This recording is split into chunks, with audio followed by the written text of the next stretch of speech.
Oi, gente, hoje é 25 de maio, Dia Nacional da Adoção.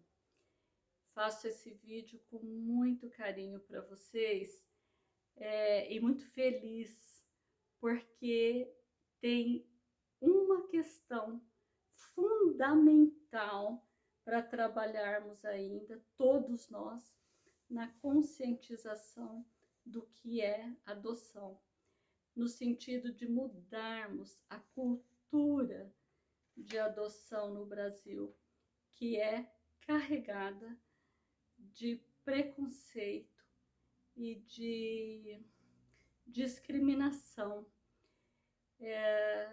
no sentido daquilo que eu tenho conversado com vocês ao longo dos vídeos, de que cada um de nós, precisa entrar em contato consigo mesmo. Ao entrar em contato com a gente mesmo, nós fomos descobrindo os nossos preconceitos, aquelas filigranas dos preconceitos que a gente nem imagina que tem, e se dá conta deles e vai então transformando, desconstruindo aprendizados, informações errôneas, equivocadas, que nos transformam na sociedade, numa das sociedades mais violentas do planeta Terra, em razão de, principalmente, preconceitos, ideias concebidas erroneamente sobre o outro. E isso é uma das questões principais no processo de adoção, a instituição jurídica que nós temos nos tribunais de justiça do Brasil inteiro.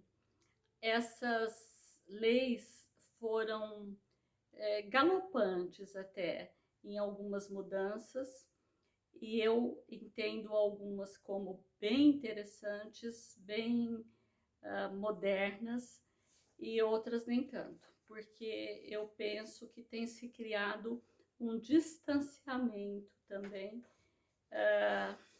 das reflexões, entende? Em conjunto, né? Nós somos um país sem a prática, sem o hábito dos grupos de reflexão para todos os assuntos da vida. E isso é a existência desses grupos, a criação é um dos caminhos mais favoráveis para a divisão, o compartilhamento das angústias, da ansiedade e também da desconstrução, da modificação, da transformação cultural em relação à adoção de crianças e adolescentes no Brasil. Há muitos anos, a idade máxima que se permitia, não, que a gente via nos cadastros dos pretendentes, das pessoas que pretendem adotar uma criança e uma adolescente. É necessário que o façam da maneira legal, evitando uma prática ainda existente no Brasil de um instituto de adotar crianças e adolescentes, principalmente crianças, bebês, acompanhando a gestante, sem comunicar nenhuma autoridade, e depois de um tempo, lógico, após o nascimento da criança, entrar com processos de guarda. E isso causa muita dor, muita angústia, muito problema. Existem muitos mesmo casos, processos que a criança é retirada da família que a acolheu. Mas por quê? Porque ela está agindo de maneira ilegal. e blefando, né, sobre um cadastro jurídico. Então, procurem nas cidades, nos municípios, a vara da infância e juventude para iniciar um processo do cadastramento. E essa é a questão, é uma segunda questão no nosso país que não fecha a equação matemática. Por quê? Porque existem em torno de 9.000 crianças e adolescentes nas instituições chamadas ainda de abrigos, casa-lar, nas cidades dos estados. E essas crianças e adolescentes estão com uma documentação em ordem. Isso significa o quê? Que a destituição do poder familiar em relação aos pais biológicos já foi encerrada ou está em andamento.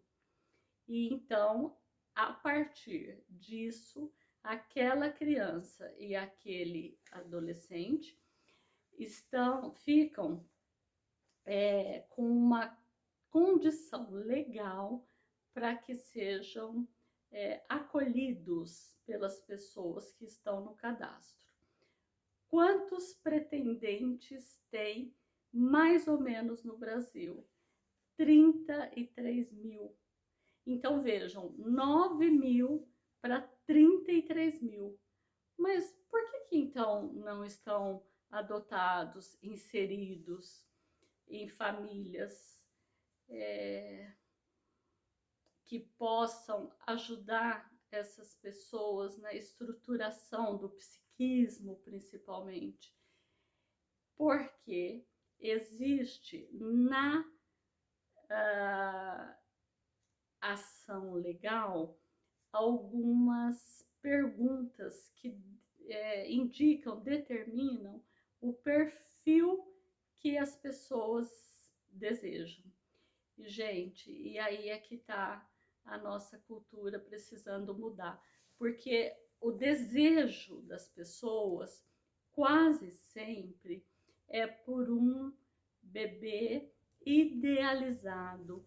Todas as pessoas que querem ser pais e mães têm o direito, é natural que idealizem, que tenham um desejo sobre essa criança. Porém, o que nós não gostamos muito de saber é que a realidade é diferente do que aquilo que idealizamos. Também em relação aos filhos e também em relação a qualquer filho, a qualquer meio com que ele nos chegue, até ou principalmente pelos filhos biológicos. E assim é na vida com quase tudo. A realidade nunca absolutamente alinhada com os nossos desejos. E na cultura de adoção, o que aparece, o que se traz, o que se descortina mais é as pessoas presas a esse ideal sonhado, muito diferente, então, das 9.000 pessoas que estão morando nas casas lar, esperando, desejando também um pai, uma mãe, 2 mães, 2 pais, não importa quantas pessoas que possam adotá-las. E adotar significa criar, cuidar. A gente também tem que adotar, nós humanos, precisamos também retomar a ideia da adoção dos filhos, das crianças e dos adolescentes, porque está uma onda de reclamação sobre o quanto filhos dá trabalho. Sempre foi assim, não são filhos, é o ser humano. Nós somos pessoas, disse a vocês já, complexas, né? Exigimos atenção e aprendemos a dar à medida em que nossas exigências forem satisfeitas. Ser desejado é fundante para o psiquismo. Então, os comportamentos, inclusive antissociais, que muitos moradores das casas-lar apresentam, são reflexos da dor da rejeição. Eles precisam ser entendidos dessa forma, tanto por quem está lá cuidando deles agora de uma maneira oficial, né, pelo Estado, quanto depois pelas pessoas que desejam adotar. Dá muito trabalho. Educar, criar, significa sim abrir mão dos seus próprios desejos, da prioridade sobre você. Isso não significa que tenha que ter limites, que tudo não é uma entrega incondicional, né? As pessoas dizem amor incondicional. Eu suspeito um pouco disso, porque eu entendo que todo amor tem condições. Toda relação, até com a gente mesmo, a da gente com a gente mesmo, precisa ser regulada.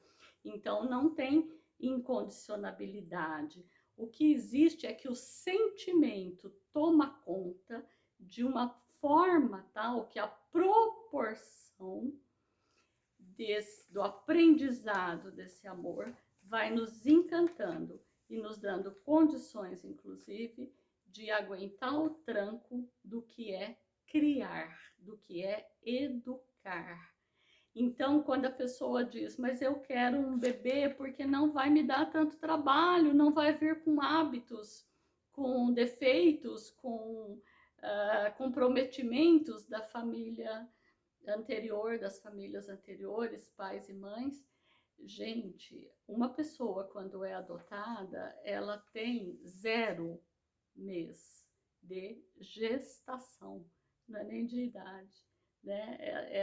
Ela tem uma adoração tal pelo gesto da qual ela foi acarinhada, que se você entender dessa forma e tratá-la como um bebê que precisa de muito amor, muito cuidado, muita paciência, aí as questões vão sendo dialogadas e podem trazer transformações incríveis na vida de quem tem a condição interna, principalmente, de fazer esse movimento, né, de ampliar a sua vida, incorporando, trazendo para si uma pessoa, 2 ou 3. Eu quero falar ainda que hoje também foi, eu vou até ler porque eu não sabia disso, está tendo a primeira edição do Prêmio Adoção Tardia, baseado num projeto de resolução 35/2021, criada pelo senador Fabiano Contarato, pai, inclusive, de 2 meninos adotados por ele e seu parceiro, seu companheiro, seu marido. Isso significa que nós temos outro preconceito ainda a ser desconstruído, de pessoas que têm a vivência das relações afetivas homo, sofrerem preconceitos quando querem se cadastrar. Então, a gente tem que mudar muita coisa nessa história.